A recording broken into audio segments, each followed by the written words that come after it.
Right, ఇక top 4 news కి సంబంధించిన డీటెయిల్స్ చూద్దాం. ప్రజాపాలన అంటూ సీఎం రేవంత్ రెడ్డి గొప్పలు చెప్పుకోవటమే గాని ఎక్కడా క్షేత్రస్థాయిలో కనిపించడం లేదు. సమస్యలు పరిష్కరించాలని కోరుతూ సీఎం, డిప్యూటీ సీఎం, సీఎస్ కు దరఖాస్తులు సమర్పించినా ప్రయోజనం లేదని పెన్షనర్లు మండిపడుతున్నారు. పెన్షనర్లకు బకాయి ఉన్న 4 డిఏలను విడుదల చేయాలని డిమాండ్ చేశారు. ఈహెచ్ఎస్ స్కీమ్తో అన్ని కార్పొరేట్ దవాఖానాల్లో నగదు రహిత చికిత్స వర్తింపచేయాలని కోరారు. పెన్షన్దారులకు రాష్ట్ర స్థాయిలో డైరెక్టరేట్ ఏర్పాటు చేయాలని డిమాండ్ చేశారు. తెలంగాణ ఉద్యమంలో ప్రభుత్వ పెన్షనర్లు క్రియాశీలకంగా పాల్గొన్నారని వారందరినీ గుర్తించి ఇన్సెంటివ్ ఇచ్చి గౌరవించాలని సూచించారు. కాంగ్రెస్ ప్రభుత్వం రిటైర్డ్ ఉద్యోగుల సమస్యల పరిష్కారంలో చిన్న చూపు చూస్తోందని నిర్లక్ష్యాన్ని ఎండగడుతూ హైదరాబాద్ ఇందిరా పార్క్ వద్ద ధర్నాకు దిగారు. రేవంత్ ప్రభుత్వ తీరుతో విసిగిపోయిన దాదాపు 40 పెన్షనర్ల సంఘాలు ఏకమై చలో హైదరాబాద్ కు పిలుపునిచ్చారు.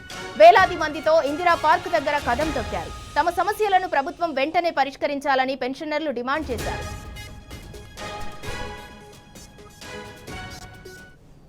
ఇక ఇదే అంశానికి సంబంధించి మరింత సమాచారం మా ప్రతినిధి మహేష్ అందిస్తారు. మహేష్, తెలంగాణలో రేవంత్ సర్కార్ పై పెన్షనర్ల పోరుబాటకు సంబంధించి అప్డేట్స్ ఏంటి?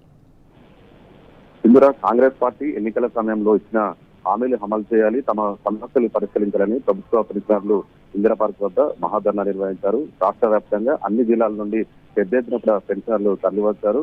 కాంగ్రెస్ పార్టీ ఎన్నికల ముందు ఎన్నో హామీలు ఇచ్చింది. మేనిఫెస్టోలో చేర్చి ప్రభుత్వం ఏర్పడిన 15 రోజులలోనే ఈహెచ్ఎస్ స్కీమ్ పూర్తి చేసి ప్రకటిస్తామని చెప్పి 20 నెలలు అవుతున్నదని ఇంతవరకు అమలు చేయడం లేదని పెన్షనర్లు ఆగ్రహం వ్యక్తం చేస్తున్నారు. మరోవైపు 10 రోజుల్లో 3 డిఏ, బీఆర్లు, ఏరియాస్ తో సహా ఏకమొత్తం చెల్లిస్తాం, 6 నెలల్లో మా ట్రీట్మెంట్, పిఆర్సీ ప్రకటిస్తామని కూడా హామీలు ఇచ్చారు. అయితే 20 నెలలు అవుతున్నా కానీ వాటి ఊసెత్తలని కూడా పెన్షన్లంతా ఆగ్రహం వ్యక్తం చేసిన పరిస్థితి కనిపిస్తా ఉంది.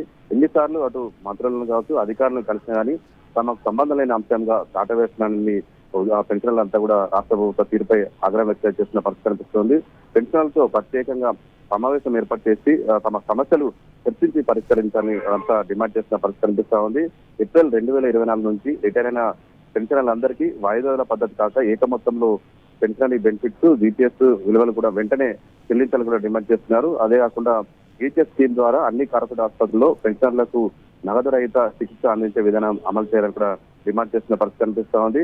పెన్షనర్ల సమస్య పరిష్కారం కొరకు ప్రత్యేకంగా పెన్షనర్స్ డైరెక్టరేట్ ఏర్పాటు చేయాలని కూడా వారు కోరుతున్న పరిస్థితి కనిపిస్తా ఉంది. అంతేకాకుండా తెలంగాణ ఉద్యమంలో పాల్గొన్న ఉద్యోగులకు ఇంక్రిమెంట్ ఇచ్చినగానే నిర్విరామంగా అన్ని కార్యక్రమాలు ఉద్యమంలో పాల్గొన్న పెన్షన్లకు కూడా తెలంగాణ ఇన్సెంటివ్ ఇవ్వాలని కూడా కోరుతున్న పరిస్థితి కనిపిస్తోంది. మొత్తంగా ఇందిరా పార్క్ వద్ద ఈ రోజు భారీ స్థాయి పెద్ద సంఖ్యలో కూడా అన్ని జిల్లాల నుంచి కూడా పెన్షనర్లు వచ్చి తమ ధర్నాను విజయవంతం చేశారు.